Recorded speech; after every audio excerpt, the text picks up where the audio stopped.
Hey guys, so today we're going to be doing a getting ready with me. This is going to be talk through style. I probably will just touch on each of the products that I'm using, how I like it. A lot of the products that I'm using are new to my collection that I've recently hauled, and I thought I would just follow up on them and show you how I'm enjoying them. So first off, let's start with some oldies but goodies. I'm trying to use up the Hourglass Mineral Veil Primer. I have like the medium size one. It's not quite a sample, but it's not quite the large one either. I think this one's like $19. Pretty pricey primer if you ask me. I don't necessarily know that it's 100% worth the money. I like it for what it is, for sure. It's very smooth, completely smooths out your collection, your complexion. And I really like the like purplish tint it gives to your face. However, for oil control, which is what I mostly need, I don't feel like it does the best. I do follow up with the Smashbox Photo Finish or like the Benefit Professional. This is just a pore minimizing primer. I do have quite large pores on like the triangle underneath on my cheeks and then on my nose. So I just take that on my fingers and kind of press it into the skin where I have the biggest pores, just to kind of assist in filling them in. Now for foundation, recently I have been back to loving, because I owned this several years ago and I finished it up and never repurchased. It's the Revlon Color Stay Whipped. I have it in the color 200 Sand Beige. I actually think I said recently it was in the color Nude, but it's in Sand Beige.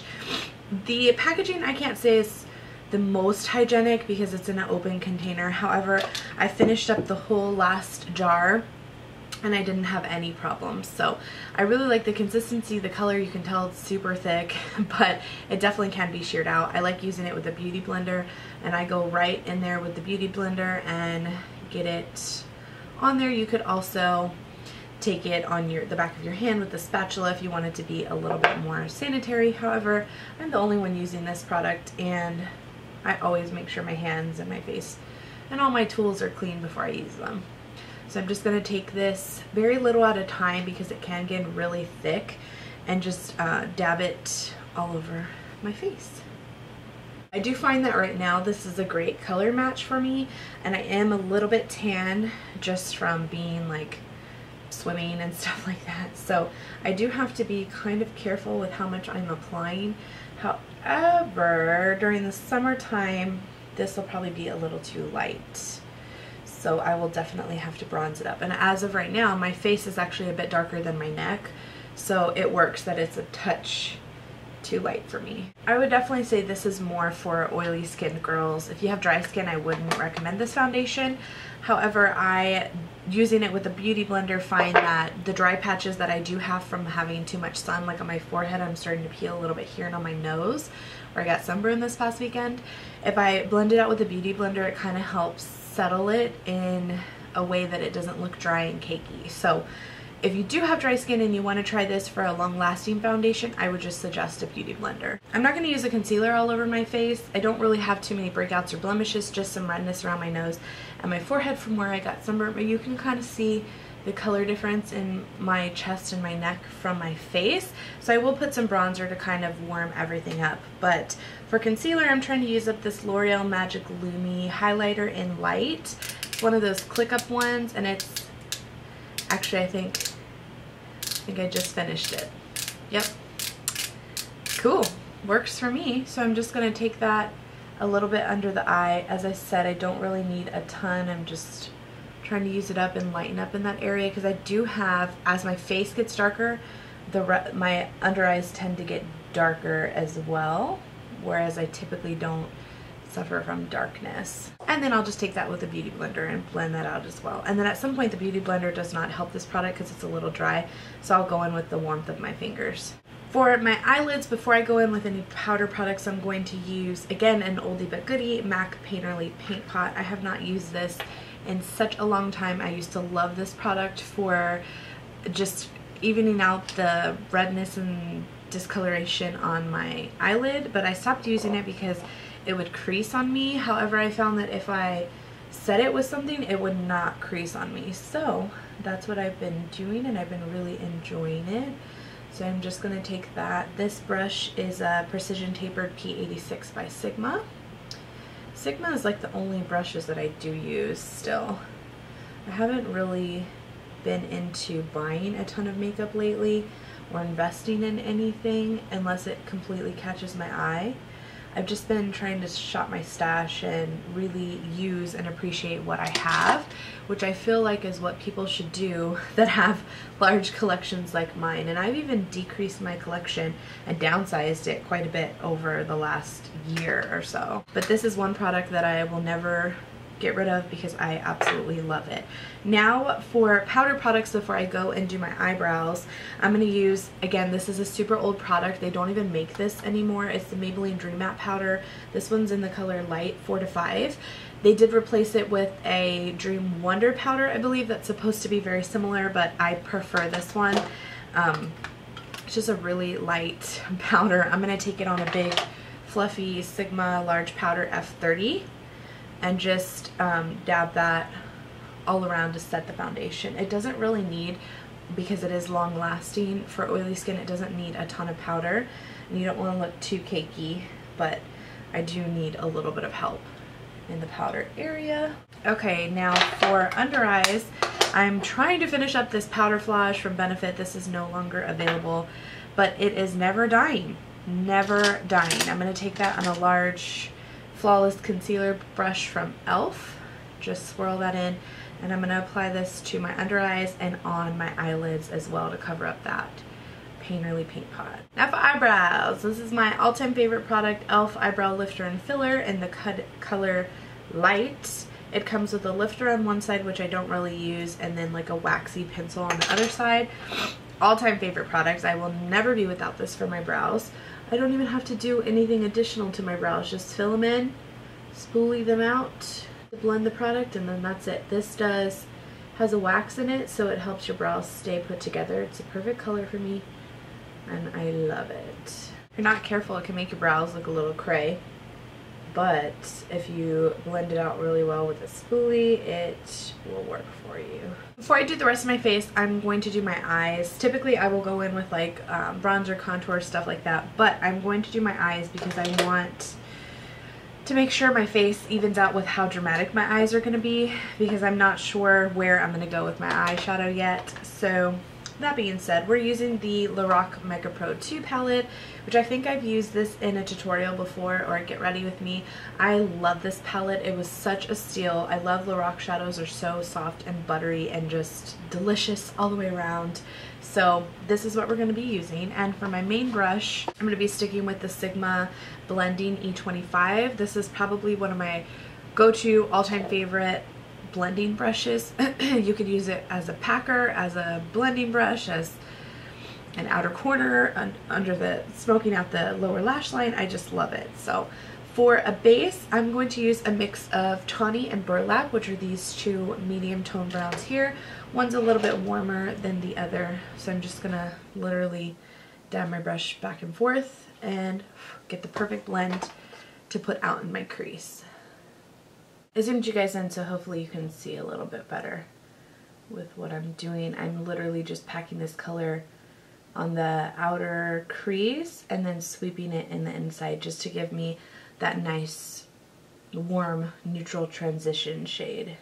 I'm also going to take a mix of Porcelain and Bisque, which are the two lightest colors in the palette. One is matte and one is a little shimmery. And I'm going to take a mix of those two on the same brush and pat that in my brow bone area, and just to kind of blend out the edges of that transitional shade. This is going to sound a little weird at first, but I'm going to go in with I'm going to go with Olivine, which is this like metallic greenish color, and I'm going to put that on the outer half of the lid. And I'm just using an eye shading E55 from Sigma, and I'm just going to tap that. Seems like kind of an odd combination because that's a very cool toned green color, and the crease that we have is super warm. So just stay with me here. We're gonna get it.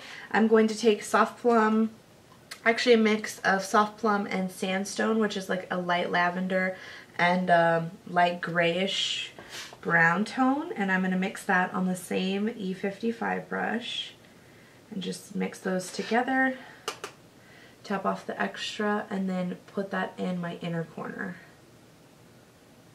And then I'm just kind of going over the center to blend the two colors together. Now I'm going to take the Small Tapered Blending E45 from Sigma and this Sorbet color, which is like light mauve. It's completely matte. I'm going to take that and run that through the crease to kind of lower the warmth of that crease color that I originally put, but I still want a little bit of it peeking out up at the top, but not a ton. So that's what you want, that just like you can see the warmth peeking out right there in between my brow bone and the crease, but I have this mainly to blend out those shimmery shadows. Okay, now I'm going to actually take, what is this, a Tapered Blending E40 from Sigma and blend out that crease. And I'm also going to go back in with the shading brush and add some more of that olivine green color to the outside just to make it pop. Now for under the lash line, I'm going to use a pencil brush from Sigma. This is the E30, and I'm going to take that sandstone and soft plum color, which is that light lavender and light grayish color that I initially had put in the inner corner, mix those two and just add that to the lower lash line. Now I have a ton of fallout under my eyes, a ton. So I'm just going to take Tapered Face F25. Alright, so that was the end of the eye look. You could add some liner to this if you want. I think I'm just going to tight line and I'm not going to add any liner. I'm just going to tight line and maybe do my waterline, and that's about it. Oh, and I'm using Urban Decay 24/7 Glide On Pencil in Perversion. I don't even know if I'm going to put this on my waterline. I'm going to leave it for right now. So I'm going to do the rest of my face before I go in and do my mascara. So for my contour and my full face, I'm going to use the e.l.f. contour palette. It's just called the contour palette. It has like some lighter shades, which I am going to go in and kind of dust under the eye to get rid of that fallout and brighten up the under eye. I'm going to contour a little bit with this shade here, and I'm going to bronze up with this shade and with this shade here. This is the illuminating palette from e.l.f. So I'm going to use a mixture of this one and the matte one to warm up my face and then to contour. So for bronzing, I'm going to use the Real Techniques blush brush, which you can see I like for contouring or for bronzing. All of these products have a ton of fallout. So I'm just going to tap that at the base of my cheek just to warm it up and kind of mix it in. You can see there how much warmth it does give to my face. Hit my temples and the tops of my forehead. And I am going to bring it down my neck just because my face is a different color than my neck. Other than all these products having a ton of fallout, I love them. I think the combination of this warm tone bronzer here from the contour palette and the warm tone illuminating palette here, this is a little too dark for all over my face. So I do like going in with a mixture of both of them to warm up the area. And then I actually like going in with a smaller brush. This is from e.l.f. It's the blush brush with just the illuminating one, and tapping off the excess because again it has a ton of fallout, and just concentrating it on my cheeks because it is it does have that illuminating quality of it. I wouldn't even call it shimmer, it's just like small particles of illumination, and just concentrating it on my cheeks to warm up that area. I'm going to take a mix of the two lightest colors from the contour palette on what is this, Tapered Highlight F35. Again, I like to mix my products. I don't know what to tell you. It's something that I've always done, and just touch under the eye with that. You can see how light and bright that is.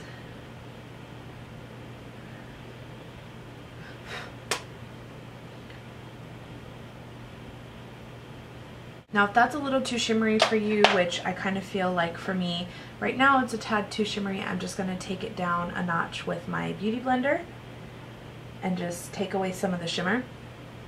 but so I still have the light and brightness of it, but not so much shimmer and sheen. Shimmer and shine. Whoa. Alright, next I'm going to do my blush. I'm using Wet n Wild's Color Icon Blush in Rose Champagne. This was something that I picked up in my latest drugstore haul that was several weeks ago. I have not used the new formula, so we'll kind of get my first impression here and see how I like it. I've only done swatches of this. I'm using a large angled contour F40 from Sigma, which you can see I love for blush. So I'm going to dip this in. Lots of fallout.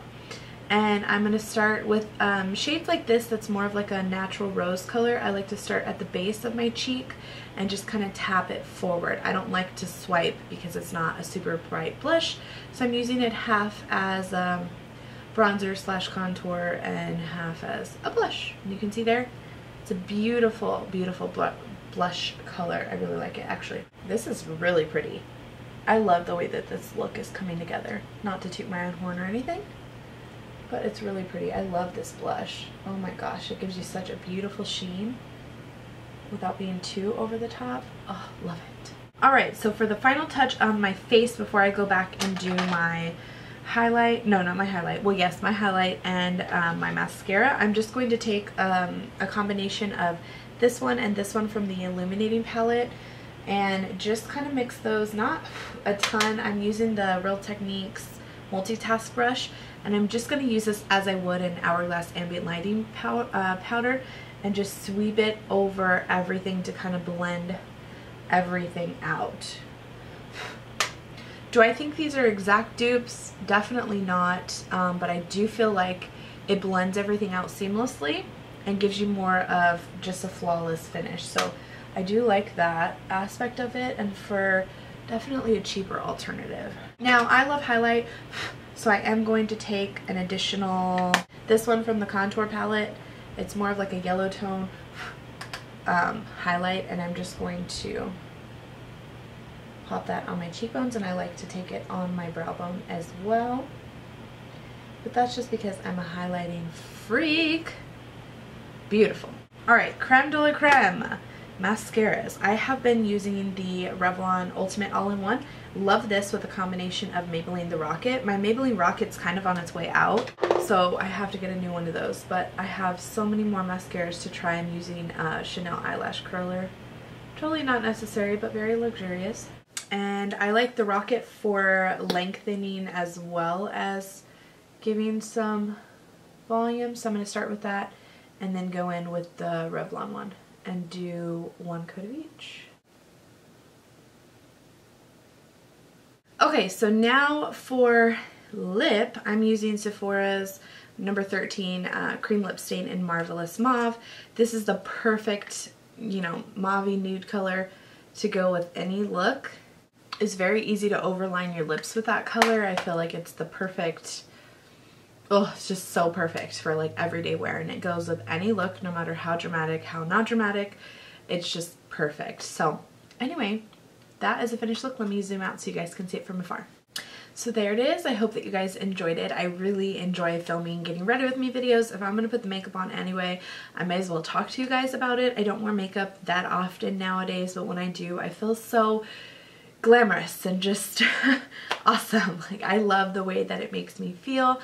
I love how creative I can be with it and how many different products I can throw on my face. It just makes me feel so awesome. So anyway, I hope that you guys enjoyed this look. Let me know in the comments down below some of the products that you guys have been loving lately, especially like face products. I, as you can see, have been into the glow for summer. It's not even summer yet, but you know, leading into summer, and just the flawless foundation look and stuff like that. So I hope that you guys enjoyed it. Don't forget to leave me comments down below, and I will see you in my next one. Bye!